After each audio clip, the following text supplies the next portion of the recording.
iPhone SE 2020 versus 11 Pro Max speed test coming up. Let's go.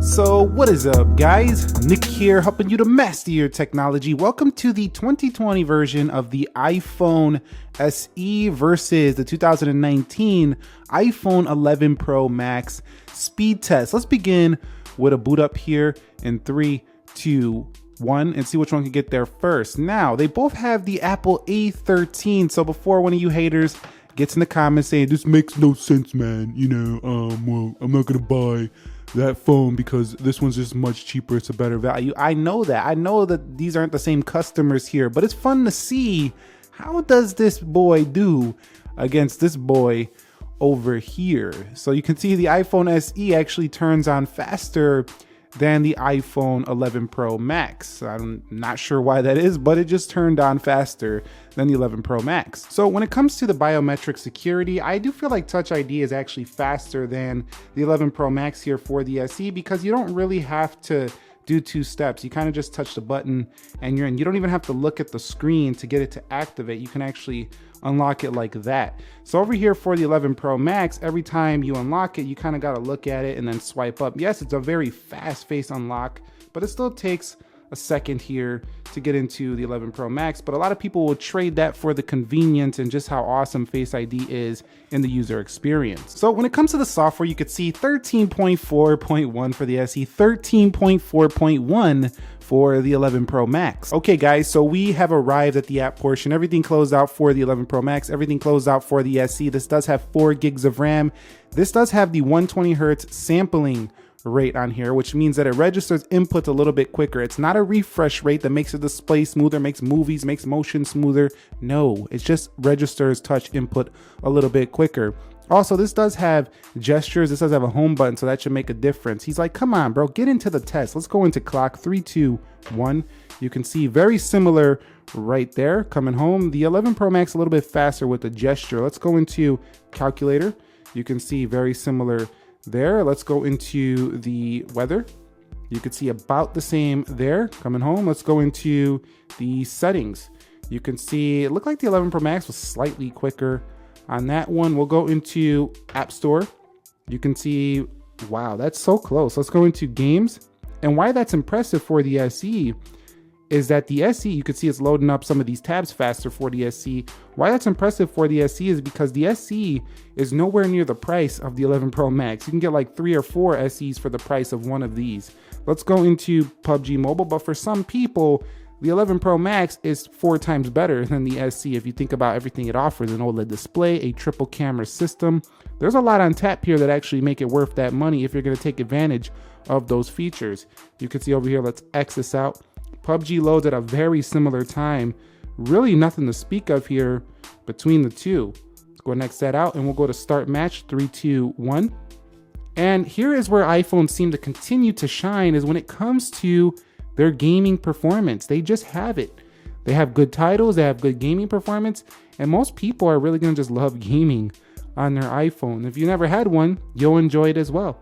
So you can see PUBG matching up at a very similar time. You could win in either of these performance-wise. You're not gonna lag up on either phone. Let's go into Dead Trigger 2 and see which one could load this first. Looks about even once again. We'll hit play on both devices and we're playing here first on neither. Basically the same. So when Apple talks about on their website, same power as 11 Pro, they are not messing around. Let's go into Temple Run and you can see Temple Run about the same, maybe a hair to the 11 Pro Max. I'm calling it a draw there. Let's hit play.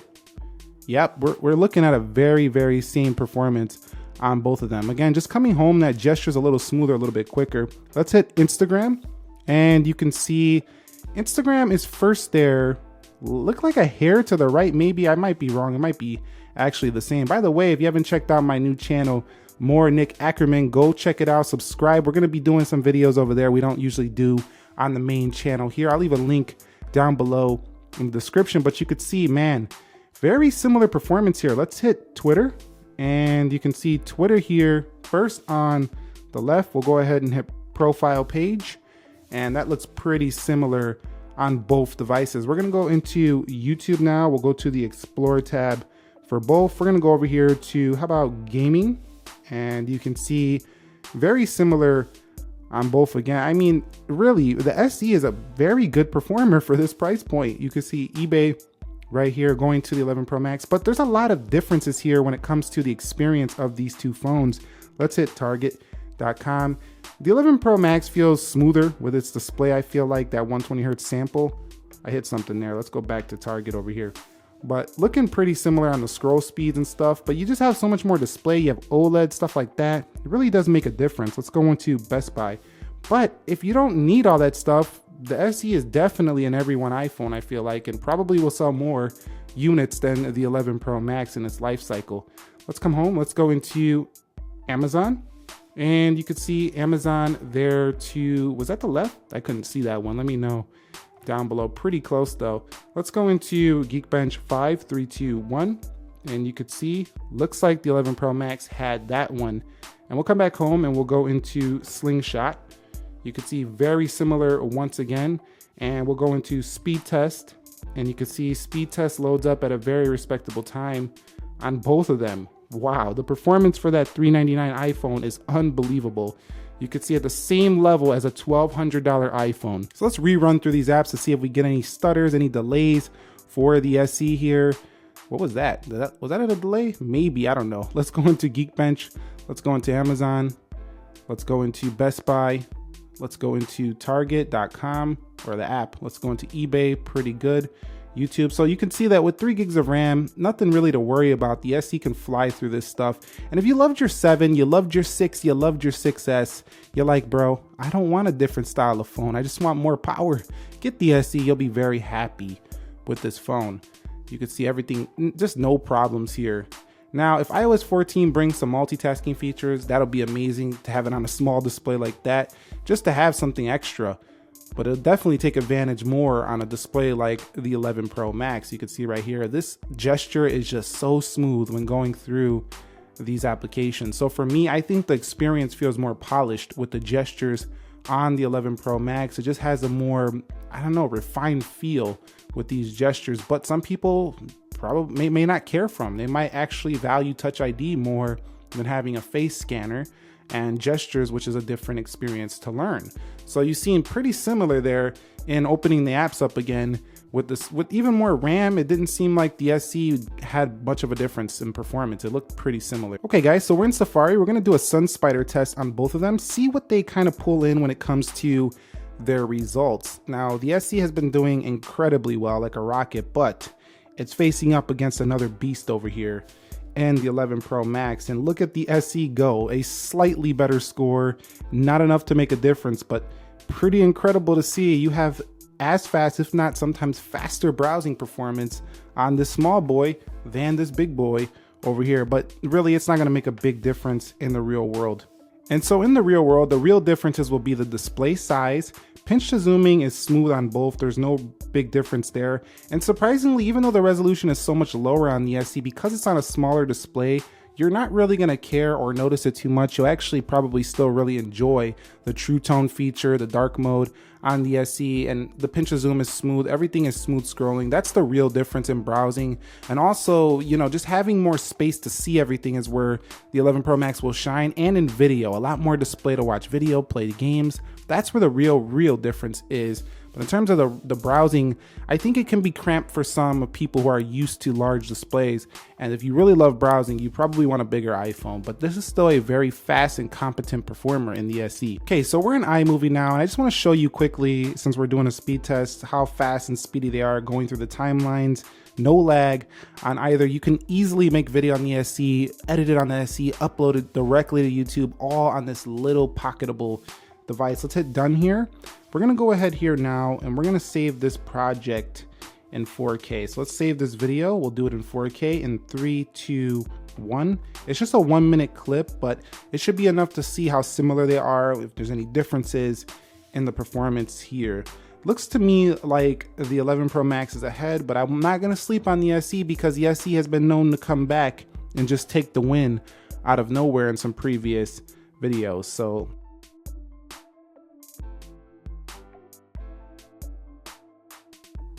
Yep, the SE was slightly quicker there to finish out that video. So that's what I'm saying. You're getting rocket performance in this little boy over here. Okay, we're gonna run a Geekbench 5 CPU benchmark, 3.65 gigs RAM available. You can see the clock speed of the A13 Bionics at 2.66 gigahertz here. For the iPhone SE, it's at 2.65 gigahertz. So let's see what happens. We'll run benchmark and I'll be back when they are done. Okay, so the iPhone 11 Pro Max actually finished this test first. Scores 1334 on the single core, 3245 on the multi-core. Now you can see the iPhone SE just basically said, I'm gonna match you there, big boy. 1333 on the single, 2991 on the multi, so a little bit lower there on the multi-core, but I have seen the SE in some of my testing up to around the same score here. So I think in terms of their CPU and their benchmarking, they're pretty evenly matched. So let's go ahead now and run a Slingshot test, and I'll be back when these final scores are in. And our final Slingshot scores are in: 5379 for the 11 Pro Max, 3996 for the SE. Okay, so we'll do a quick Wi-Fi speed test. I'll begin with the SE and I'll be back when it is done. I also ran the 11 Pro Max. You can see 178 down for the SE, 187 down for the 11 Pro Max, 11.8 and 11.9 up here respectively. Both of them very similar in their Wi-Fi performance. Neither do offer up 5G, so keep that in mind. These are not future-proof with that mobile connectivity. So that's it between the iPhone SE and the 11 Pro Max. A lot of you may have predicted it was gonna be quite the same, but actually I think the 11 Pro Max did a little bit better in the benchmarks. Maybe there's some throttling happening over here, I don't know.